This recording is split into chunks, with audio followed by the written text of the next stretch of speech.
मुख्यमंत्री भजनलाल शर्मा ने शुक्रवार को मुख्यमंत्री कार्यालय में सेना दिवस परेड 2026 की संकलन पुस्तक और एक लघु फिल्म का विमोचन किया। इस मौके पर मुख्यमंत्री शर्मा ने कहा कि 15 जनवरी 2026 की तारीख राजस्थान के इतिहास में स्वर्ण अक्षरों में दर्ज हो गई है, क्योंकि इस दिन आयोजित सेना दिवस परेड ने राष्ट्रीय एकता, देशभक्ति और सैन्य गौरव की भावना को जन जन तक पहुंचाने का काम किया है।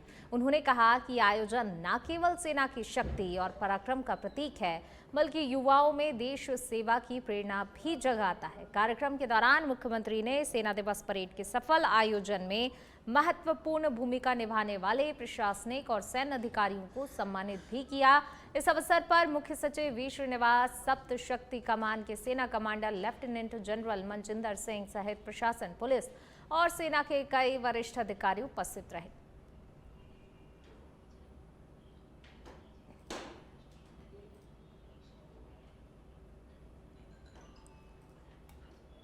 सेना दिवस परेड से देशभक्ति का संदेश बढ़ाए आयोजन से जुड़े अधिकारियों को सम्मानित किया गया।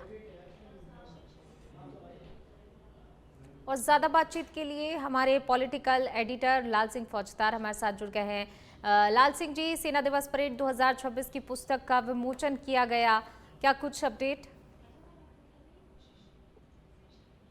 देखिए पूनम, बिल्कुल एक इतिहास जब राजस्थान की धरती और राजस्थान की राजधानी में रचा गया सेना परेड का जो आयोजन हुआ 2026 का, और वो भी आम जन के बीच हमारे शौर्य की गाथाओं को देखा, हमारे साहस को देखा, सेनाओं के बल को देखा और साथ ही अत्याधुनिक हथियारों से लैस जो प्रदर्शन उस वक्त हुआ, तो आम जन भी जो हमेशा भारत का नागरिक अपनी सेनाओं पर गर्व करता है, उनके बलिदान पर गर्व करता है, उनकी साहसिक गाथाओं को गुणगान करता है, तो उस वक्त उनका सीना भी गर्व से तन गया जब उन्होंने वो नजारा राजस्थान की धरती पर देखा। तो उसका एक संकलन किया गया है जिसका आज विमोचन किया गया, और साथ ही लघु फिल्म का भी विमोचन किया गया। एक पुस्तक है और उसी पर एक लघु फिल्म बनाएगी, जिसका मुख्यमंत्री भजनलाल शर्मा ने शुक्रवार को अपने कार्यालय में विमोचन किया।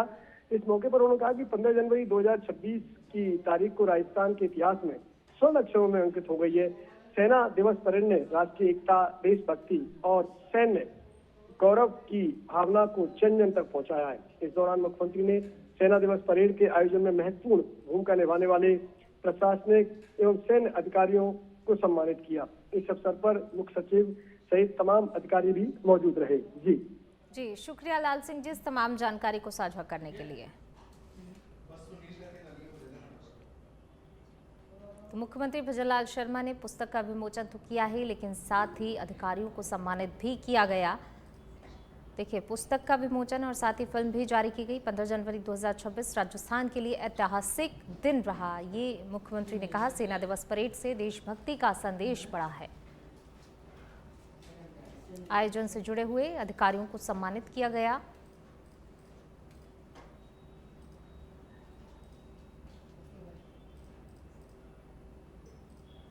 तो मुख्यमंत्री भजनलाल शर्मा ने पुस्तक का विमोचन किया और फिल्म जारी की। सेना दिवस से देशभक्ति का संदेश बढ़ा है, ये मुख्यमंत्री ने कहा। चलिए बढ़ेंगे आगे। जयपुर से खबर, शिक्षा मंत्री के शिक्षक संगठनों के साथ अहम बैठक। जयपुर में पंचम ब्लॉक शिक्षा संकुल में बैठक हुई है। 1 अप्रैल 2026 से नया शैक्षणिक सत्र शुरू करने पर चर्चा हुई। प्रवेश उत्सव, गुणवत्तापूर्ण शिक्षा और स्कूल सुरक्षा पर मंथन।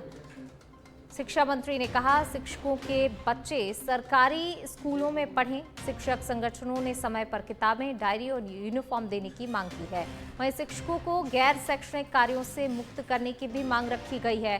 लंबित पदोन्नतियां जल्द पूरी करने की मांग उठाई गई है। ट्रांसफर और जनगणना ड्यूटी को लेकर भी सुझाव दिए गए हैं। तो देखिए, बैठक में कई मुद्दों को उठाया गया, कई सुझाव भी यहां पर दिए गए। विभिन्न शिक्षक संगठनों ने सरकार के सामने अपनी अपनी मांगे रखी। तो देखिए, बैठक में शिक्षा संगठन से जुड़े हुए लोग तमाम शामिल हुए और इस दौरान सभी ने एक तरीके से क्या उन्हें समस्याएं आती हैं, क्या वो चाहते हैं, इन तमाम चीज़ों को लेकर जो है बातचीत की गई, सुझाव भी दिए गए। जोर शोर से उन्होंने अपनी मांग भी उठाई कि किन मुश्किलों से वो गुजर रहे हैं, क्योंकि कई बार उनकी ड्यूटी ऐसी लगा दी जाती है जिससे वो काफ़ी ज़्यादा परेशान होते हैं। इसको लेकर उन्होंने बातचीत रखी है। शिक्षा मंत्री की शिक्षक संगठनों के साथ जो बैठक हुई उसमें तमाम मांगों को रखा गया, सुझाव भी दिए गए। जयपुर में पंचम ब्लॉक में जो है ये बैठक हुई। 1 अप्रैल 2026 से नया शैक्षणिक सत्र शुरू हो रहा है और उससे पहले ही महत्वपूर्ण बैठक जिसमें सभी शिक्षक संगठन शामिल हुए और सबने अपनी अपनी मांगों को रखा। क्या समस्याएं हैं वो भी उन्होंने बताई। ज्यादा बातचीत के लिए हमारे सहयोगी कुणाल हमारे साथ जुड़ गए हैं। कुणाल, महत्वपूर्ण बैठक शिक्षक संगठनों के शिक्षा मंत्री के साथ और जिसमें कह सकते हैं कि देखिए क्या समस्याएं उन्हें आती हैं वो उन्होंने बताया, साथ ही सुझाव दिए। अपनी मांगों को इस बैठक के माध्यम से शिक्षक संगठनों ने जोर शोर से उठाया है। देखिए, आपको बता दें पूनम की, क्योंकि अब की बार 1 अप्रैल से जो नया शिक्षा सत्र है वो शुरू होने वाला है, उससे पहले शिक्षा मंत्री के द्वारा आज महत्वपूर्ण बैठक जो है तमाम शिक्षक संगठन जो सरकारी शिक्षकों के संगठन है उनके साथ एक महत्वपूर्ण बैठक ली गई है, जिसमें उनसे सुझाव मांगे गए हैं। साथ ही उनकी समस्या क्या क्या है उसको लेकर जो विचार विमर्श यहाँ पर किया गया है। साथ ही जो समस्याएं शिक्षक संगठनों के द्वारा बताई गई है, मंत्री मदन दिलावर द्वारा आश्वासन दिया गया है कि इन समस्याओं का जो है तुरंत निस्तारण यहाँ पर किया जाएगा। इसके अलावा 1 अप्रैल से सत्र प्रारंभ, मेगा पीटीएम, प्रवेशोत्सव, पाठ्य पुस्तक व यूनिफॉर्म वितरण, शाला दर्पण, स्वास्थ्य परीक्षण अभियान और मई माह में प्रस्तावित प्रथम परख के चर्चा जो है यहाँ पर की गई है। और महत्वपूर्ण बैठक में तमाम शिक्षक संगठन के जो प्रतिनिधि हैं वो मौजूद रहे और कह सकते हैं एक सकारात्मक जो बैठक है वो आज देखने को मिली।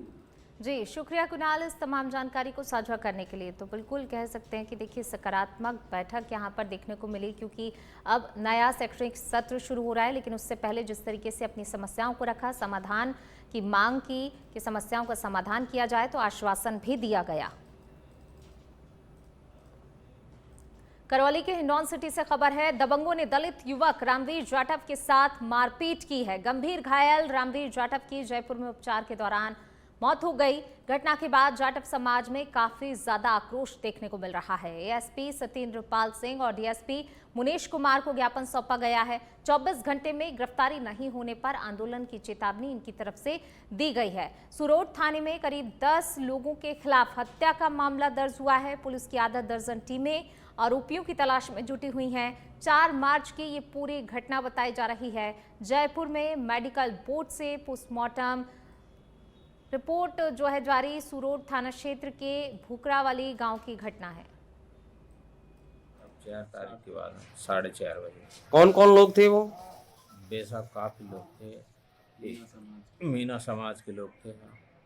और किन किन लोगों ने मारपीट की उसके साथ? एक तो साहब महाराज सिंह हो, एक साहब शिव केशव, एक नार सिंह हो, एक नीरज हो, एक जोधपुर जिले के भोपालगढ़ क्षेत्र की अनीता देवड़ा ने यूपीएससी सिविल सेवा परीक्षा में 644वीं रैंक प्राप्त की। आईएएस बनने का सपना पूरा किया। कठिन परिस्थितियों के बावजूद भी अनीता की मां ने खेतों में मजदूरी कर एक एक पैसा जोड़कर बेटी को आगे की पढ़ाई के लिए दिल्ली भेजा। अनीता ने भोपालगढ़ के सैनिक स्कूल से 12वीं तक शिक्षा प्राप्त की और ब्लॉक स्तर पर टॉप भी किया। उनके परिवार में शिक्षा और सेवा का माहौल रहा, जिसमें चाचा सेवानिवृत्त आईएएस, अन्य रिश्तेदार रेलवे और प्रशासनिक पदों पर कार्यरत हैं। अनीता ने कठिन परिश्रम और लगन के दम पर आईएएस बनने का लक्ष्य हासिल किया।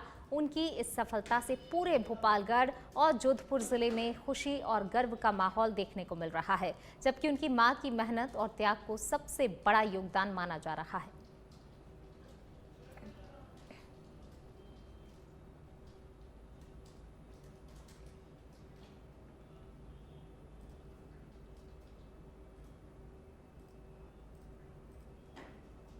भोपालगढ़ की अनीता देवड़ा बनी है आईएएस और देखिए जिससे पूरे ही क्षेत्र में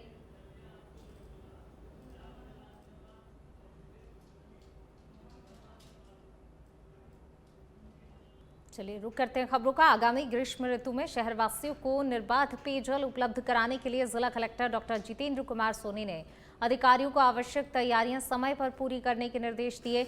कलेक्ट्रेट में हुई समीक्षा बैठक में जन स्वास्थ्य एवं अभियांत्रिकी विभाग के समर कंटीजेंसी प्लान की समीक्षा करते हुए उन्होंने संभावित जल संकट वाले क्षेत्रों में टैंकरों से पानी उपलब्ध कराने और पेयजल परियोजनाएं तय समय सीमा में पूरी करने को कहा।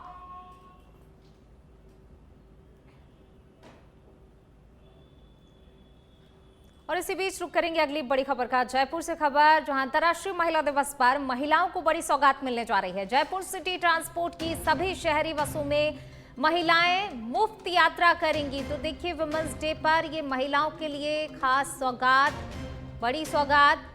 8 मार्च 2026 को लो फ्लोर बसों में फ्री यात्रा की सुविधा महिलाओं को मिलने जा रही है। बस कंडक्टर टिकट पर महिला यात्री अंकित कर जारी करेंगे निःशुल्क टिकट। 8 मार्च की पहली बस सेवा से लेकर रात 12 बजे तक यात्रा मान्य रहेगी, यानी कि निःशुल्क महिलाएं यात्रा कर सकती हैं। उस दिन अंतर्राष्ट्रीय महिला दिवस के अवसर पर दी गई है ये विशेष सुविधा महिलाओं के लिए। JCTSL प्रबंध निदेशक नारायण सिंह ने आदेश जारी कर दिए हैं।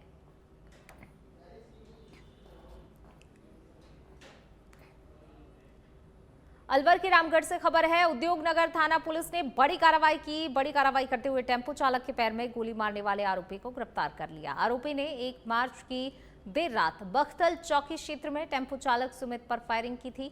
पुलिस के अनुसार घटना के समय सुमित अपने साथी समय सिंह के साथ टेम्पो से होटल से लौट रहा था। तभी पीछे से आए 2 युवकों ने टेम्पो को रोककर मारपीट की और अवैध देसी कट्टे से फायरिंग की। इस दौरान गोली सुमित के पैर में जा लगी। पुलिस ने आरोपी को गिरफ्तार कर उसके कब्जे से अवैध हथियार बरामद किया और उसे न्यायालय में पेश किया।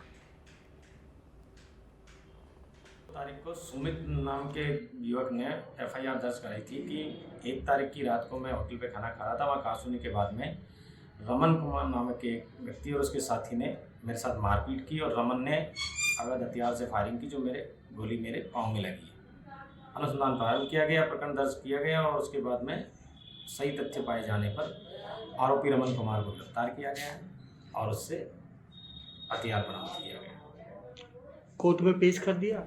और अब खबर टोंक से है, जहां राजस्थान सरकार की रामाश्रय वार्ड योजना अब धरातल पर साकार होती हुई नजर आ रही है।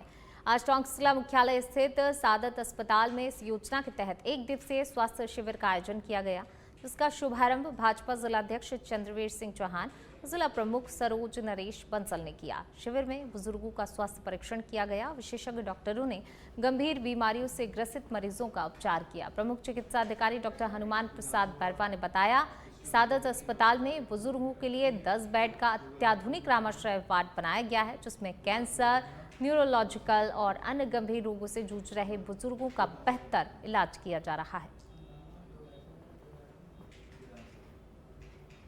के अंदर जो 60 साल से ऊपर के जो उम्र के माता पिता है, उनका ऐसा ट्रीटमेंट हो कि उनका सर्वेंट बेटा जैसे सेवा करता है, उस सेवा भावना को देखते हुए मरीज को बेड के ऊपर ही उसका ब्लड जांच हो जाए, बेड के ऊपर ही उसको दवाई मिल जाए, उसको कहीं इधर उधर जाना नहीं पड़े, उसकी एक तरह का सेवा भावना से उसका ट्रीटमेंट हो। और एक राजस्थान पूरे भारत में ही नहीं पूरी दुनिया में एक मिसाल पेश करना चाहते हैं कि हम बुजुर्ग लोगों के लिए स्पेशल ट्रीटमेंट देते हैं, जिसमें मरीज को इधर उधर भटकना नहीं पड़े, दवाइयाँ बेड पर मिल जाए, उसको फिजियोथेरेपी की जो सुविधा है, कसरत की व्यवस्था है, उसको बेड के ऊपर ही मिल जाए। उसको कि कोई असाध्य रोग है, कोई कैंसर का पेशेंट है, पैलिएटिव केयर के लिए उसको बेड के ऊपर ही एक लंबा तरह का जो ट्रीटमेंट।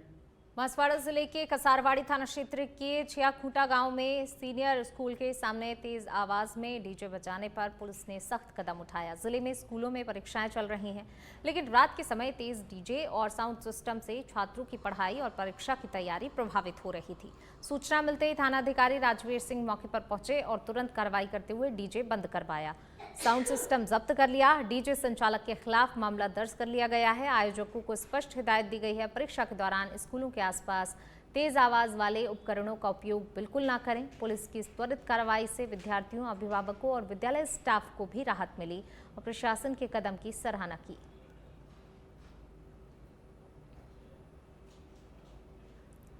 खबर भीलवाड़ा से है। राजस्थान किसान आयोग के अध्यक्ष CR चौधरी ने शुक्रवार को जिला स्तरीय अधिकारियों के साथ समीक्षा बैठक की, जिसमें कृषि और किसानों से जुड़े हुए विभिन्न मुद्दों पर विस्तार से चर्चा हुई। बैठक में फसल उत्पादन, उर्वरक एवं बीज की उपलब्धता, कीट रोग नियंत्रण एवं प्रधानमंत्री फसल बीमा योजना की प्रगति पर समीक्षा की गई। अध्यक्ष चौधरी ने अधिकारियों को निर्देश दिए कि किसानों की समस्याओं का समाधान संवेदनशीलता और तत्परता के साथ किया जाए और सरकार की कल्याणकारी योजनाओं का लाभ सीधे अंतिम पंक्ति के किसानों तक पहुंचे।